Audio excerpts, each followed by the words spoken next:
gotta pin this.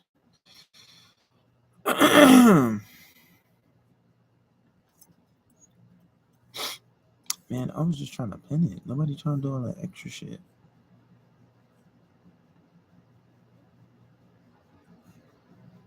No. About to get the podcast started, guys. In a second. I'm going to get started in a minute and 30 seconds. Don't go anywhere. We're about to get started.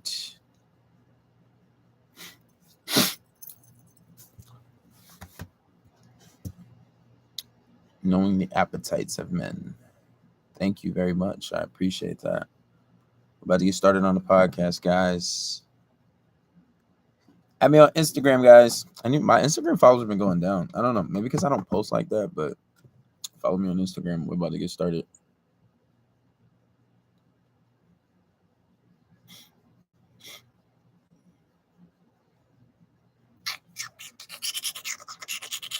It started in 50 seconds.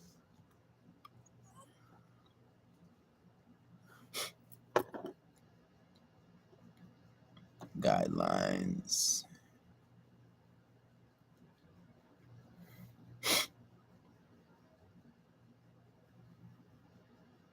I'm just from New York too. Everybody from New York, add me on Instagram. I'm funny.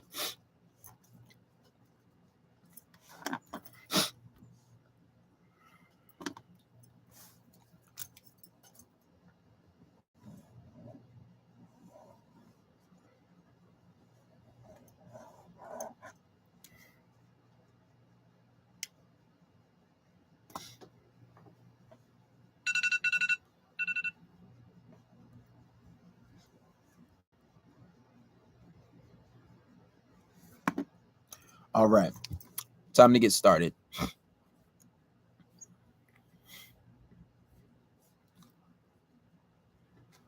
All right, guys, here with another one. This is podcast number 141.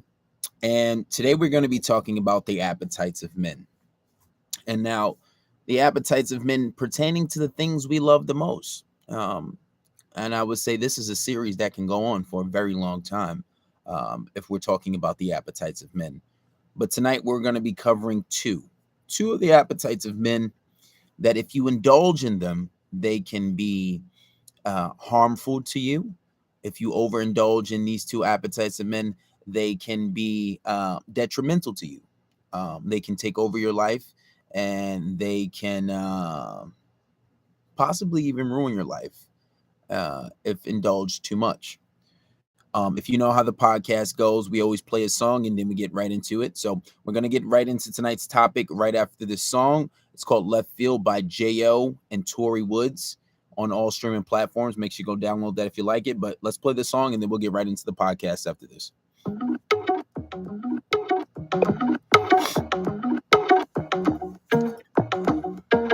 Resin got that sauce in it. Have you ever loved someone so much you thought you'd die, giving so much of yourself? It seems the only way. Tell me what you want and I give it to you.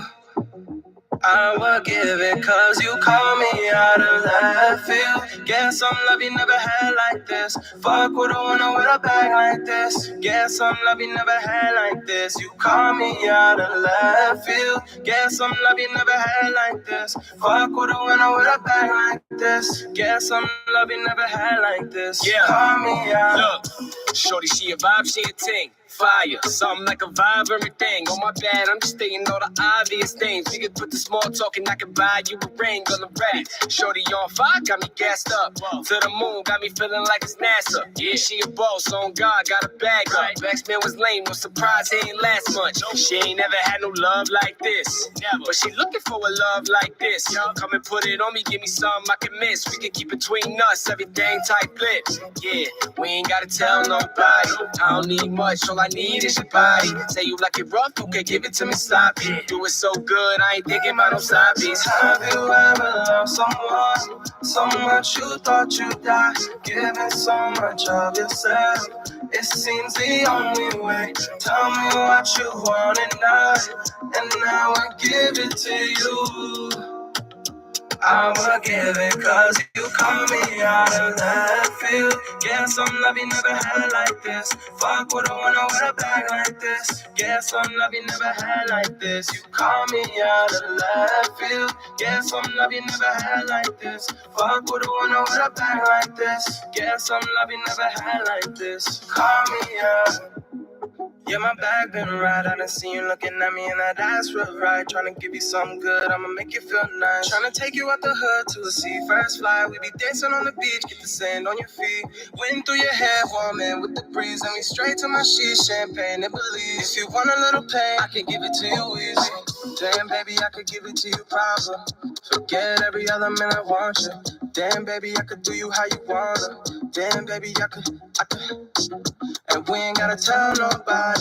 I don't need much, all I need is your body. Say you like it rough, okay, give it to me sloppy. Doing it so good, I ain't thinking about no sloppies. Have you ever loved someone so much you thought you'd die?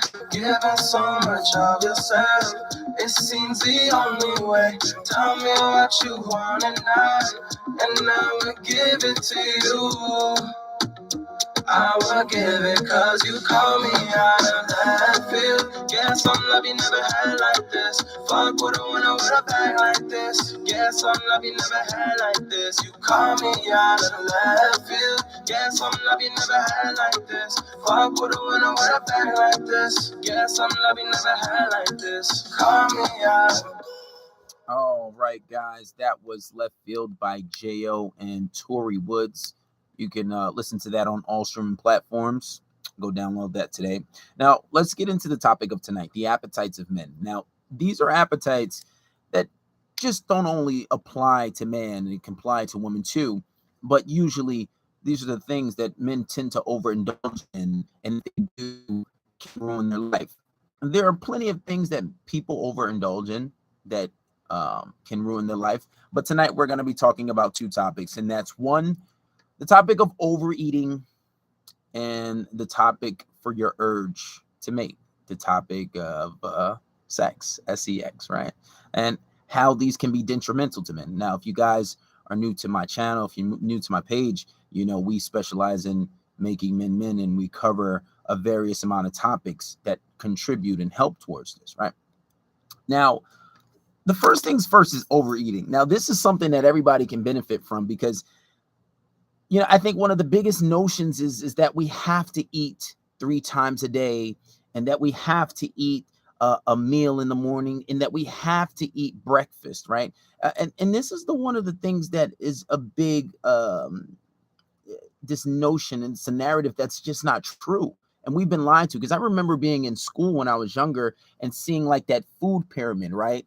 And being taught that I should have breakfast because it's going to help my mind, it's going to help me function. And then I've been taught that if I don't eat, maybe I'll get a little grumpy. Did you eat today? And stuff like this. But studies have shown, and, you know, religious leaders and people in the West, they've been saying for the longest, the less you eat, the longer you'll live, right? And now scientists are coming up with this, and we'll get into that in a second. But let's talk about some of the problems we suffer from overeating. Number one is obesity, right? I think America is number one in that, in obesity. America probably has one of the largest obese population on the face of the earth. If we're not number one, I don't know who would come number two, right? You know, you got things like heart disease. You got things like people suffering from strokes, people having clogged arteries, and this whole process of eating foods and processed foods and eating junk. A lot of people aren't aware of this, but that stuff is not helping you. And a lot of the times you guys are eating this processed food, it's not even real food, especially if it's 2022. And if you're still eating McDonald's, I'm going to have to not necessarily judge you, but I'm going to have to let you know that that shit is not even real meat you're eating. So much so, I've heard, maybe it is, but maybe not the type of meat you want to be eating. And I remember hearing years ago that um that there was like human food and McDonald's food. I remember hearing this. Now, whether that's true, whether there's any validity to that or not, I can't be 100% on that. But I remember hearing it over the years on two different occasions. One maybe like 3 years ago, and then again maybe like last year. One, it was like some Jewish rabbi talking about how what they do is they chop up the human meat and then they give it to the McDonald's. And we know a lot of Jews own a lot of stuff in America, but I don't want to sound like a bit of conspiracy theory, so that is a bit far left. But also, there was an article that had came out, and the McDonald's factories, they were, because whenever you have a factory, a food factory, you have to have inspections. And basically, the article alluded to the fact that McDonald's factories had like human meat in it, some craziness like that.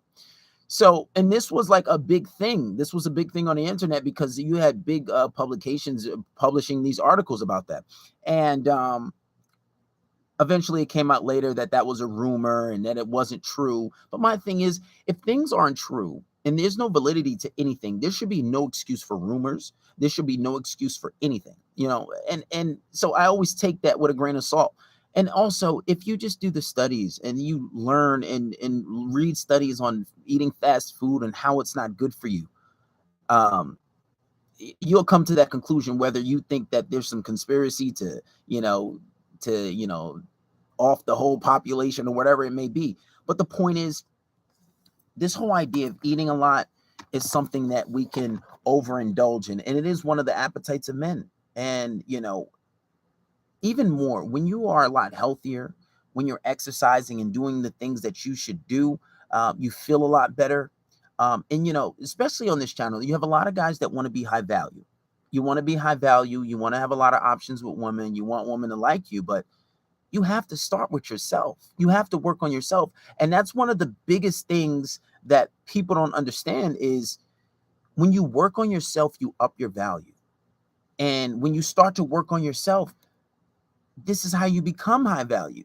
You think that, guys who are walking around overweight and obese, these are the guys that are getting more girls than somebody who is in shape or somebody who is fit, right? This is like very simple, but you'll feel better about yourself, and like eating things like fast food, red meats, salt.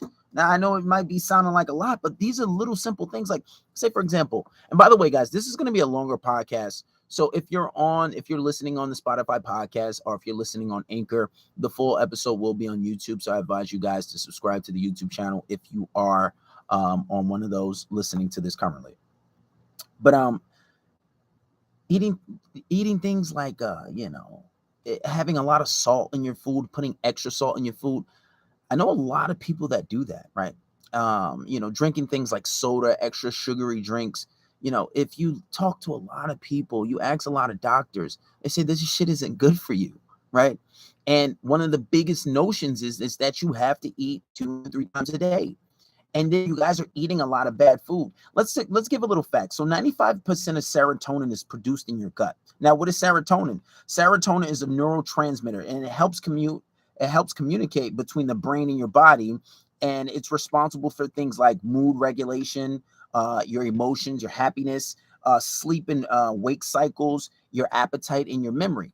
Now, and this is mostly produced in your gut. And this is contributed to the foods that you're eating. So you have a lot of people that say that today food is one of the top reasons why people are suffering from depression, because it's the foods that you're eating.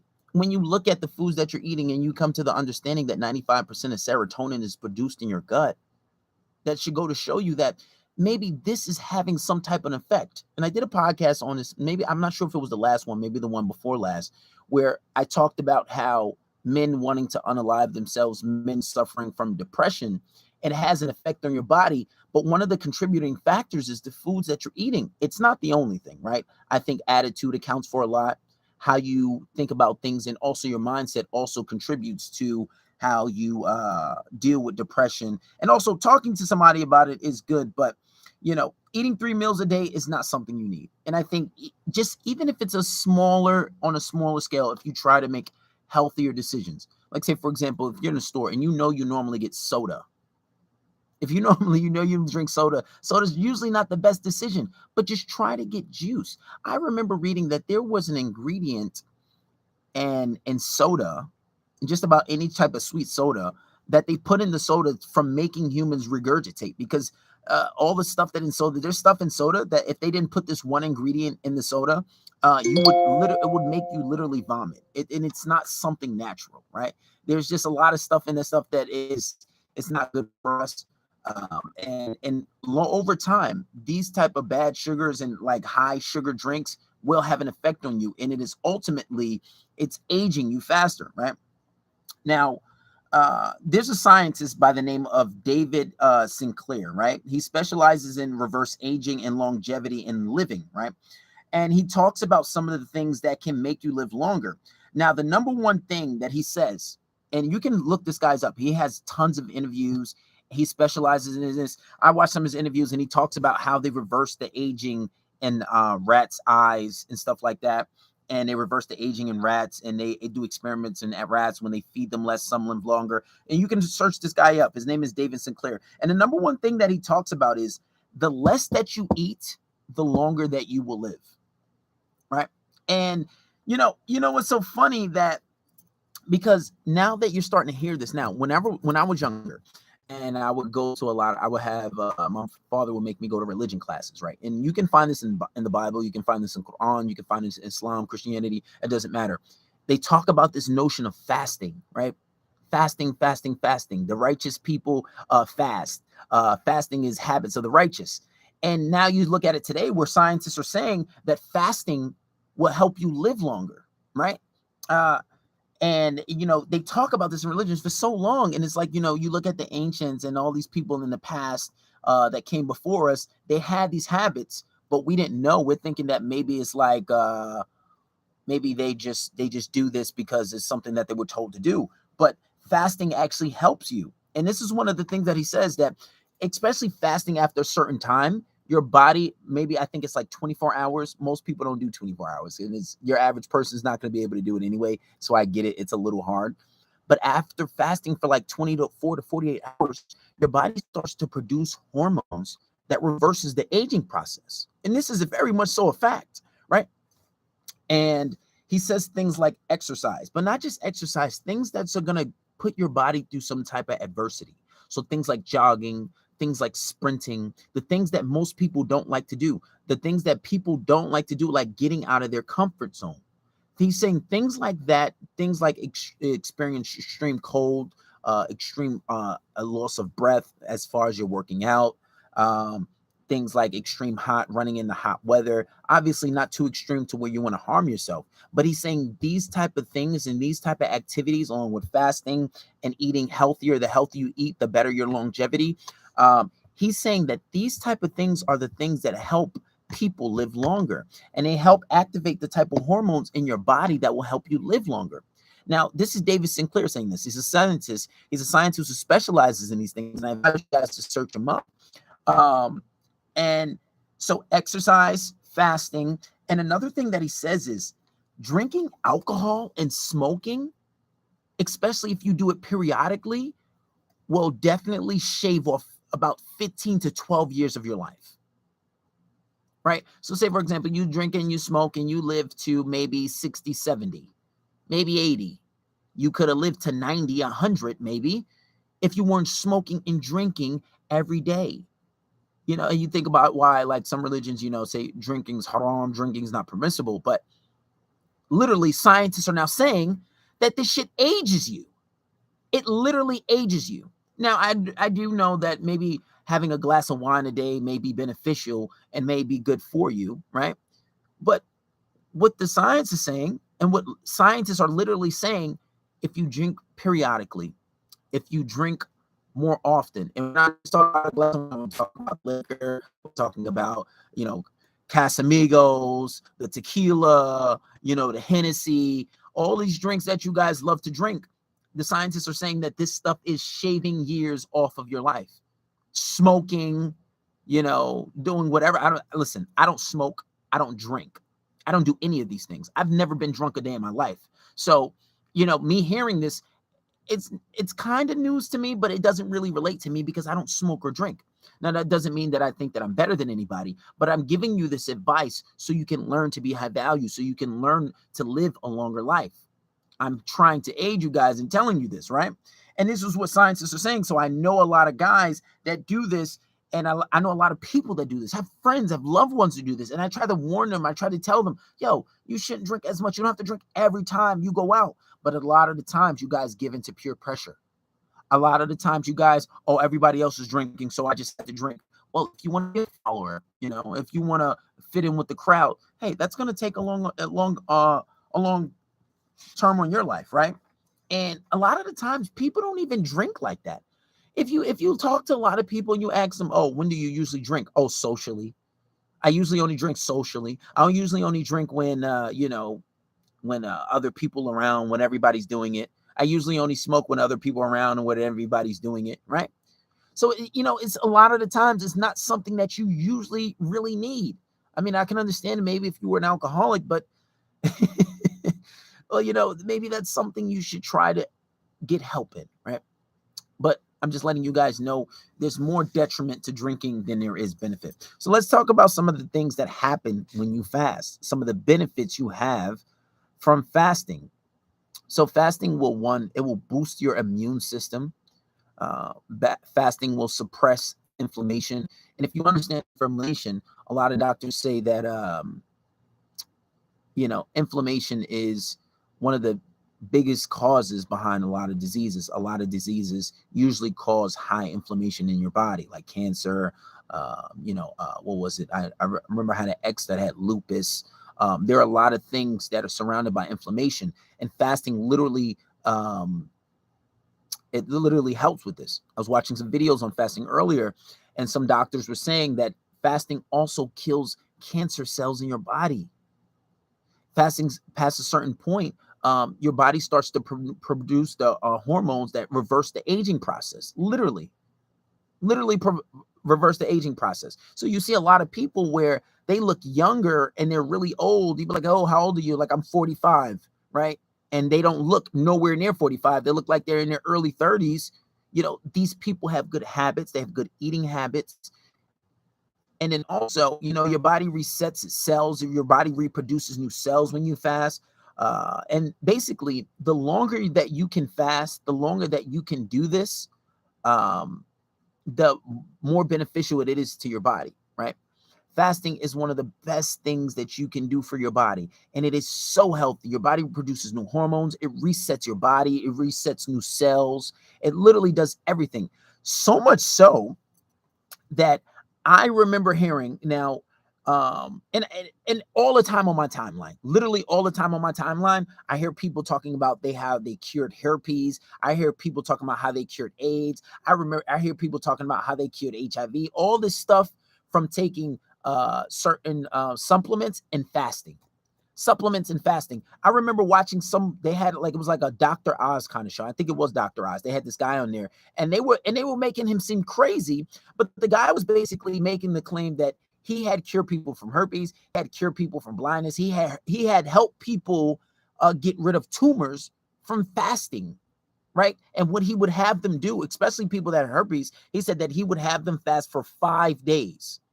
He said he would have them fast for 5 days. No food at all, strictly a water fast. Now, to be fair, we know that's not an easy thing, especially if you never even went a day without fasting, especially if you eat 2 and 3 times a day.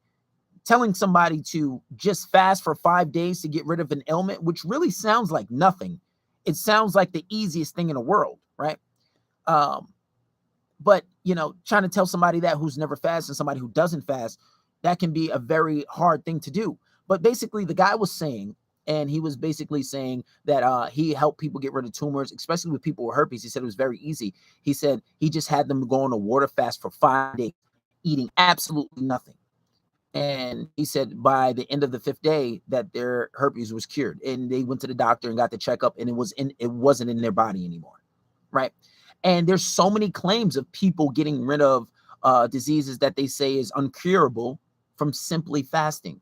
Now, I've heard over the years, I'm 29 years old, so I've heard over the years a lot of different ways that people have gotten rid of these diseases, right? So many different type of cures in different ways, different supplements, different techniques. But the point is, guys, fasting is very, very beneficial and it's very good for you, right? So let's talk about the second appetite of man. And this is a good one. Hey, listen, that urge to have that sex, that's that urge to make love. And before we even get into it, I don't want to act like I'm a hypocrite and say that I'm not vulnerable to this, because it is a weakness of man. We love it. And I think women love it just as much, if sometimes not more, because there's this perception that women don't like it as much as we do.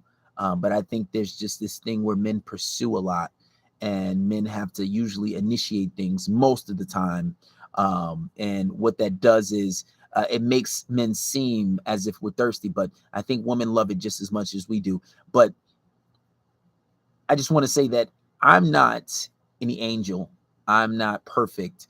And indulging in sex, indulging in lovemaking is one of the best pastimes you can have, right? It's one of the best feelings, especially if you know what you're doing, especially if you're good at it. Okay. It's honestly amazing. It's honestly amazing. And I think living in America, so much so, sex is something that has made us a bit perverse, right? They make us kind of love it even a little more than average. And if you look at a lot of the cartoons nowadays, especially if you look at a lot of the cartoons back in the days from the 70s, 80s, and 90s, where we grew up, watching these cartoons, there were a lot of things that was implemented in the cartoon subconsciously to make us who we are today. And there are just a lot of perverse things, especially in America, if you live in America, But my point in bringing up this topic of the sex, of indulging in it, is one of the appetites of men. Now, we have to talk about it, because if it's something that you overindulge in, it's never good for you. It's never good for you. First things first, I want to talk about how when you're doing this and you're having sex, right? You got to understand, as a man, your seed is your life force, right?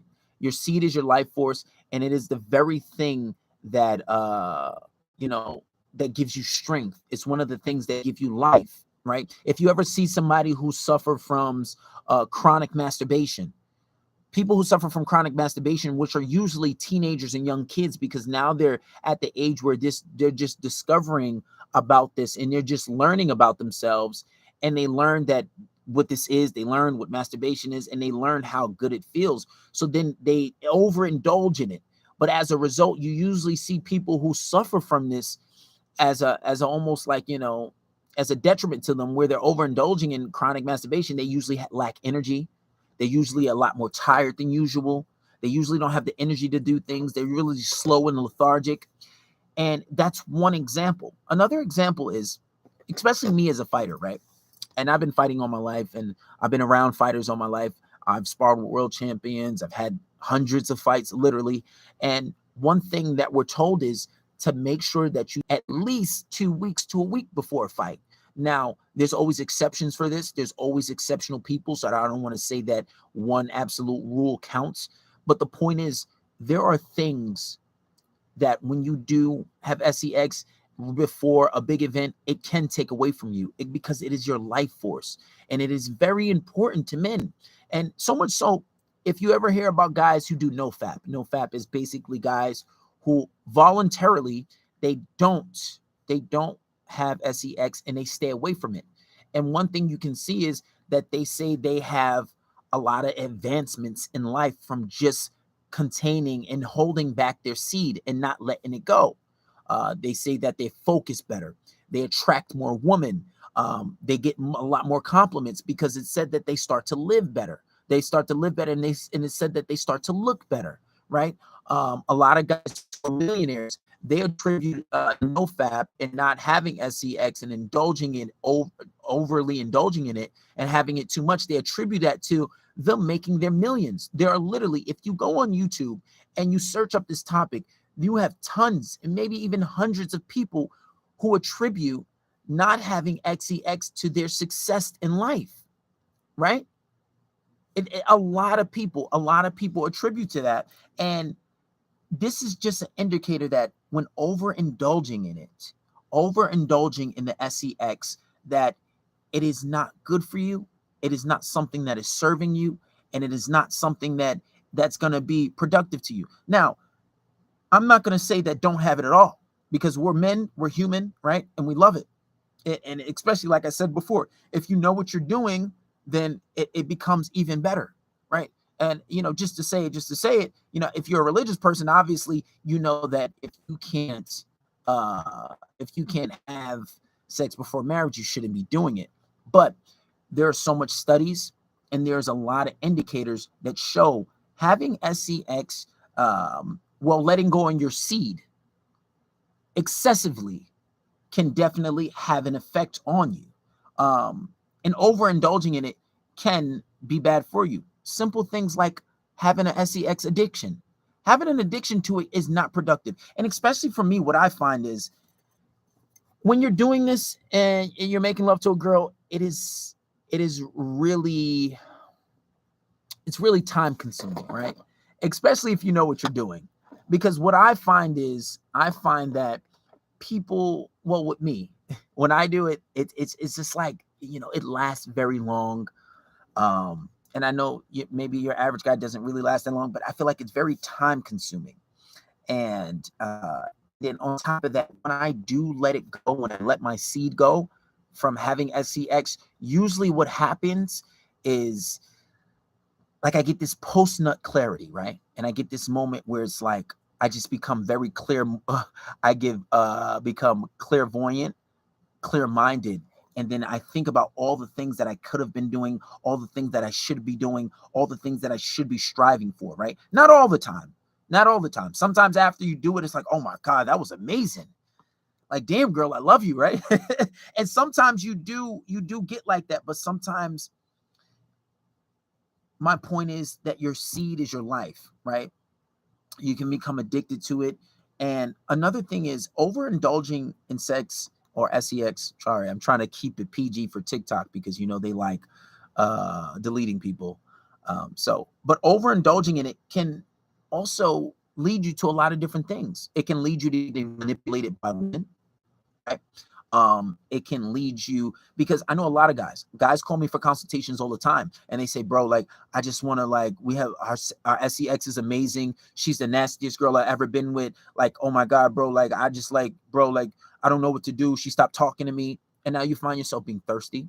Now you find yourself being overzealous. Now you find yourself chasing. Now you find yourself coming out of character because maybe you got the freakiest girl that you ever had, and she's done some things to you that no girl's ever done. Trust me, I know the feeling, right?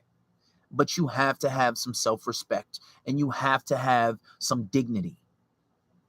So sometimes overindulging in this can make you act out of character. Sometimes overindulging in this can get you to a place where you'll do things that you normally don't do, right? Sometimes you can be with a girl and you love the SEX so much that she'll start to make things transactional for you.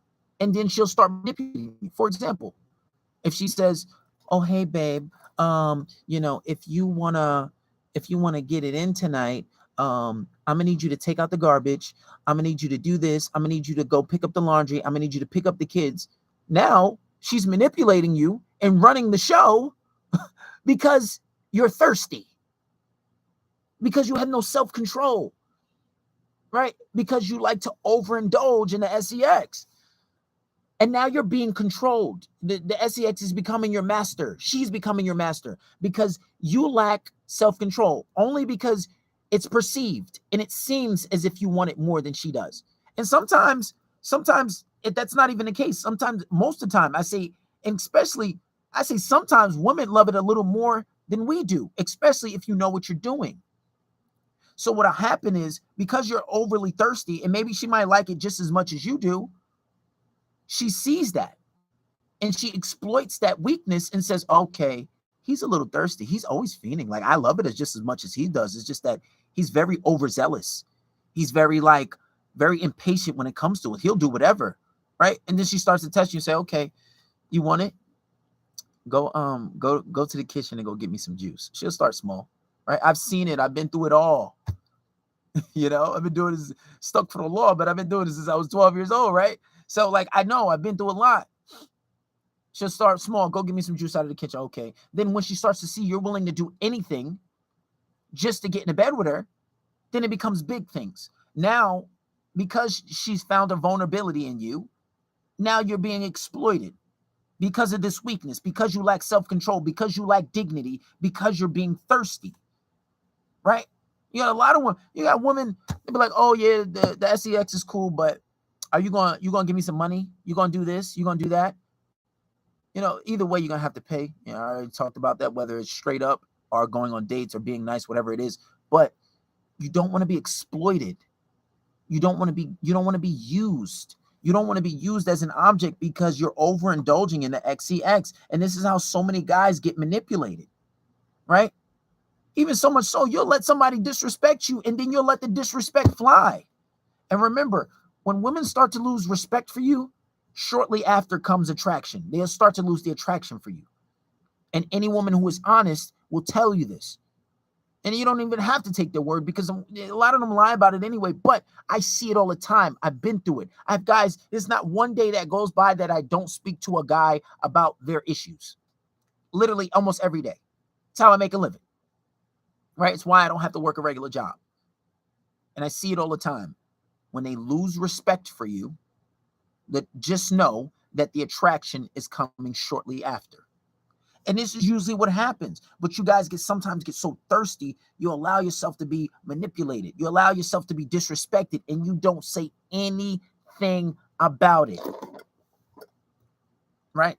And so much so, if we take it a little more extreme, I know of guys who've gotten set up. Guys who've gotten robbed, right? People, if you have an enemy, they'll be like, oh, I know what he like. He thirsty. He like girls, or he like the real bad ones. He like the big booty ones. He like the thick ones. Okay, we know what he like. Let's go get him set up. Let's send somebody to him, right? Let's send somebody to him because he overindulges in the sex and we know what he likes. Or you got girls that'll set you up, right? Oh, I know he thirsty. He stay on my Instagram. He stay messaging me. He stay doing this. He stay talking about I'm beautiful, this and that and the third. Let's set him up. Tell him to come over. If you real stupid, right?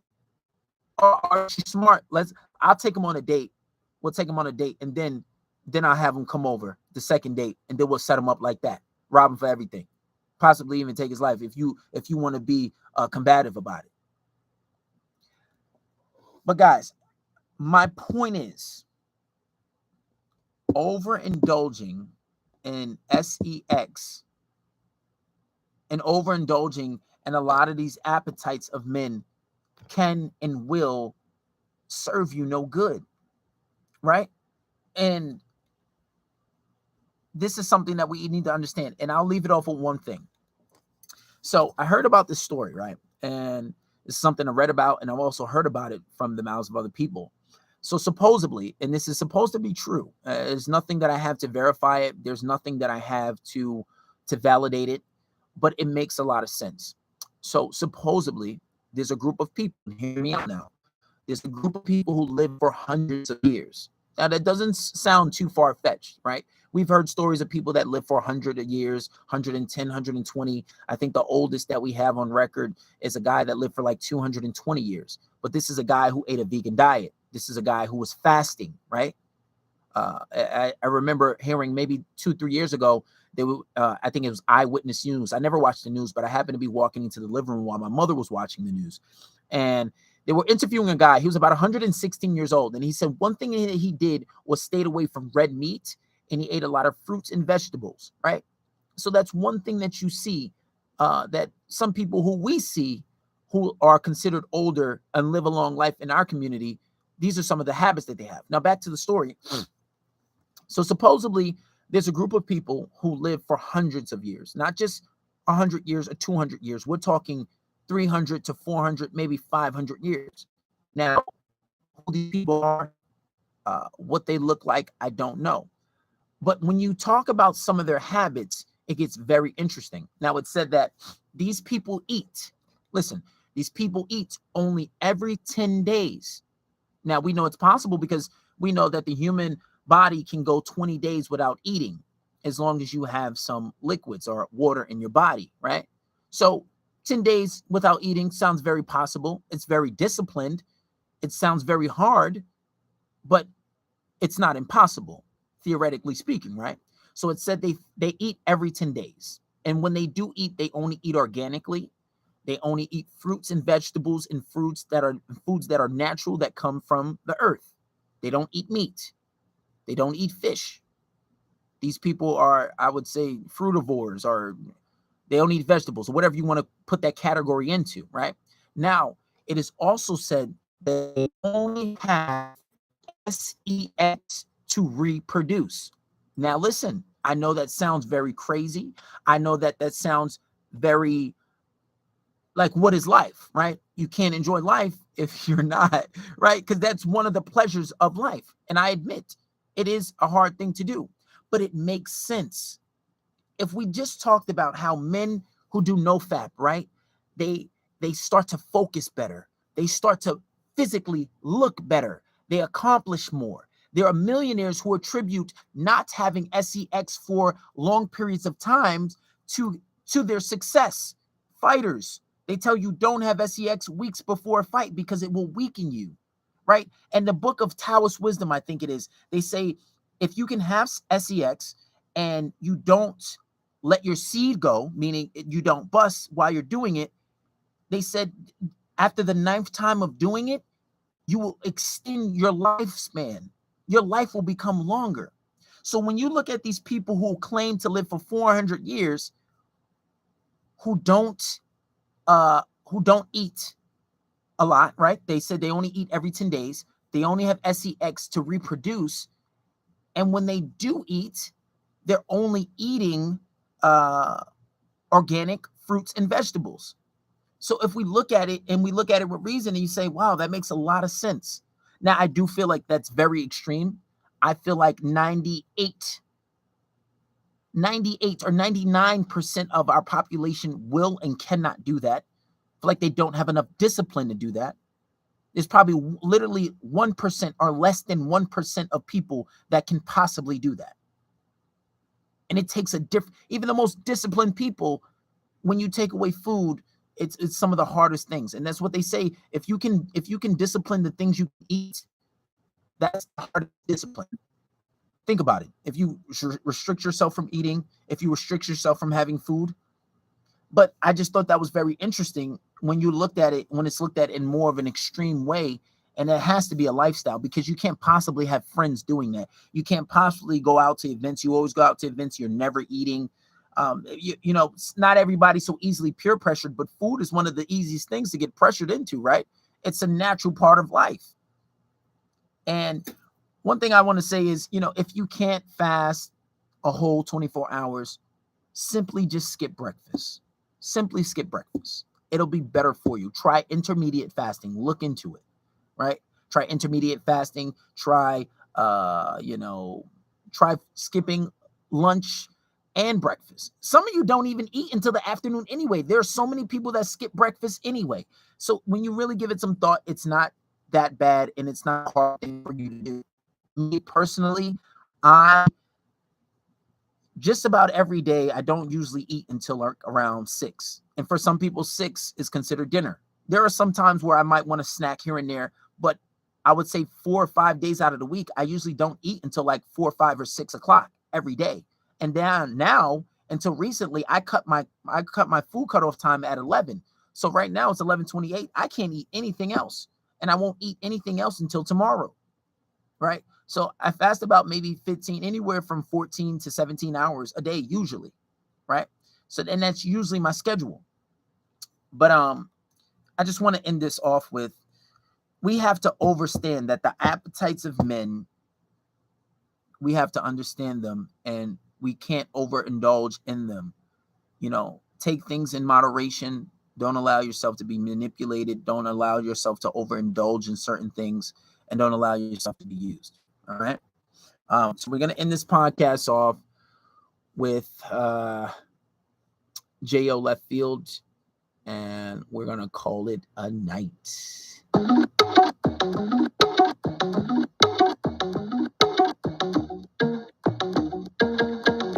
Got that sauce in it. Have you ever loved someone so much you thought you'd die, giving so much of yourself? It seems the only way. Tell me what you want and I give it to you. I will give it cause you call me out of left field. Get some love you never had like this. Fuck with a winner with a bag like this. Get some love you never had like this. You call me out of left field. Get some love you never had like this. Fuck with a winner with a bag like this. Get some love you never had like this. Yeah, call me out. Look. Shorty, she a vibe, she a ting. Fire, something like a vibe, everything. Oh my bad, I'm just stating all the obvious things. We could put the small talk and I could buy you a ring on the rack. Shorty on fire, got me gassed up. To the moon, got me feeling like it's NASA. Yeah, she a boss, on God, got a bag up. X-Men was lame, no surprise, he ain't last much. She ain't never had no love like this. But she looking for a love like this. Come and put it on me, give me something I can miss. We can keep between us, everything tight lips. Yeah, we ain't gotta tell nobody. I don't need much, all I need is your body. Say you like it rough, okay, give it to me, stop it. Do it so good, I ain't thinking about no side beats. Have you ever loved someone so much you thought you'd die, giving so much of yourself? It seems the only way. Tell me what you want and I will give it to you. I will give it cause you call me out of left field. Yes, All right, we're gonna stop, but I just want to answer some questions. Now, I'm not saying that guys who are bigger, you can't be high value. Fasting and being healthy doesn't only make you high value, right? You can be unhealthy, you can be fat and still be rich and be considered high value. But that doesn't make you really wealthy if you don't have your health, right? I'm not saying that. And I'm not saying that not fasting is not healthy. What I'm saying is fasting is better for you. And what you got to understand, your body heals faster when you don't eat. For example, when you go to sleep, that's fasting.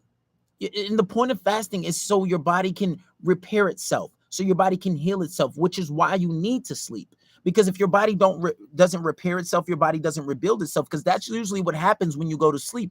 Your body starts to heal or everything, or your soreness, rebuild cells, and your body is resetting itself when you go to sleep. So if you eat less, your body has less work to do when you actually go to sleep. You understand?